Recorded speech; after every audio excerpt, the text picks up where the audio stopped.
From Socialist Alternative, which is a working class anti-capitalist organization with branches all over the world in over 30 different countries. In the face of climate destruction and extreme inequality, socialists struggle towards an economic system which represents the interests of working people, one which replaces market chaos with economic democracy.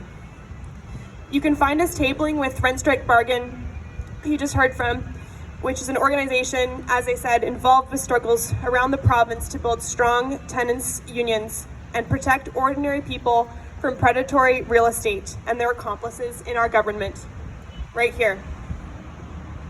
Before I begin, I would like to acknowledge that we stand here on the unceded territories of the Lekwungen people, stolen in imperial capitalist conquest, which continues to this day. The housing crisis is a part of this conquest and is one that uniquely and especially affects Indigenous folks. I'm grateful for the stewardship of the Lekwungen peoples who have created entire systems of livelihood where social, economic, and spiritual relations are in harmony with the land and have maintained such systems for millennium despite colonialism.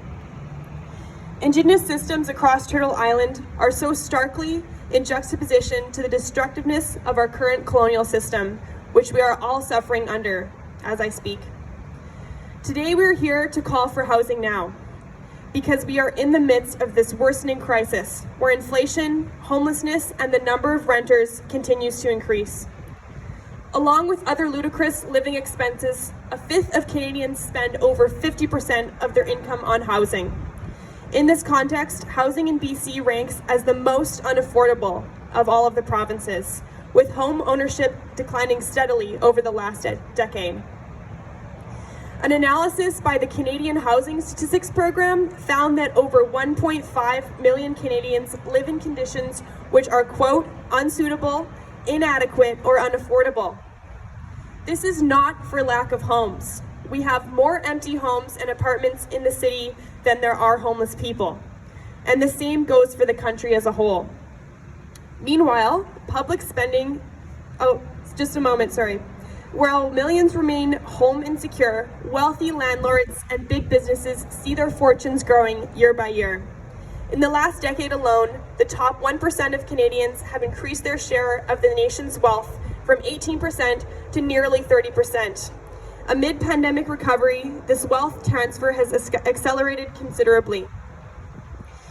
Meanwhile, public spending has been negligible. For scope, Canadian Liberals have spent up to 140 times more on military. It's 140 times more on military than on housing. We need to call again for public housing, and we need to go further.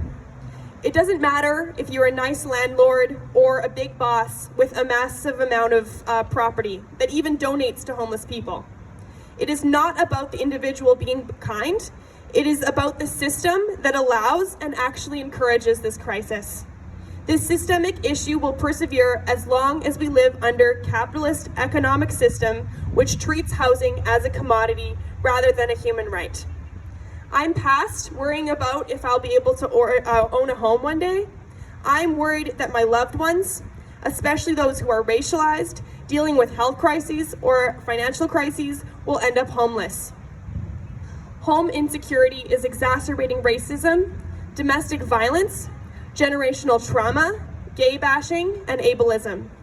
If as a given, people don't have shelter, they are more susceptible to abuse, mental health crises, and drug addiction. And once in a precarious housing situation, people have many barriers to establish a healthy life for themselves. It is not as simple as getting a job. I know many of you today have the same anxiety, and I know many of you and your loved ones do not have adequate shelter right now, or are just scraping by to make rent. We are experiencing a serious injustice affecting working people everywhere. We cannot stop at reforms like the NDP. The NDP calls for change to our economic crisis, but time and time again buckles under the pressure of the federal government who have interests of big business in mind. We need to call again for the public housing that we had in the 70s and 80s, and we need to go further. If we do not ultimately transition away from this capitalist systems, gains we make will be lost. We need to undermine our current capitalist system of economy and call for mass redistribution of wealth. We need to tax the rich, taxing corporate and wealthy speculators. Increases in land value due to planning and infrastructure changes should benefit the public, not private owners.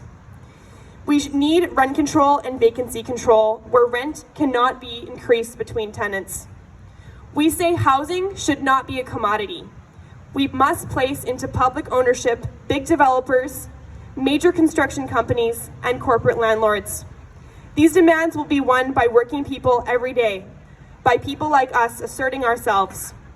We cannot wait for big businesses and rich people and the NDP and the Canadian government to create change, because this will never happen.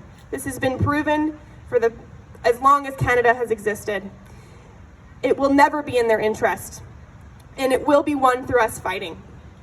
I'm grateful to report that Socialist Alternative has seen fruit in our struggle.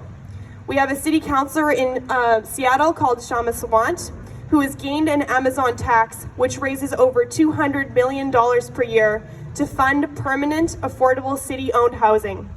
And our comrades in Sweden have leveraged tenants' unions and stratas to actually kick out their federal government, who is calling for market housing. Our methods have worked, and now is the time to organize here.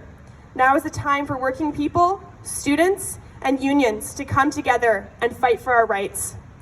As we have seen, we can leverage our power to better our lives.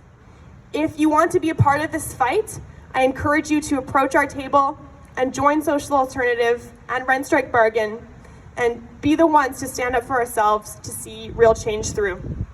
Thank you.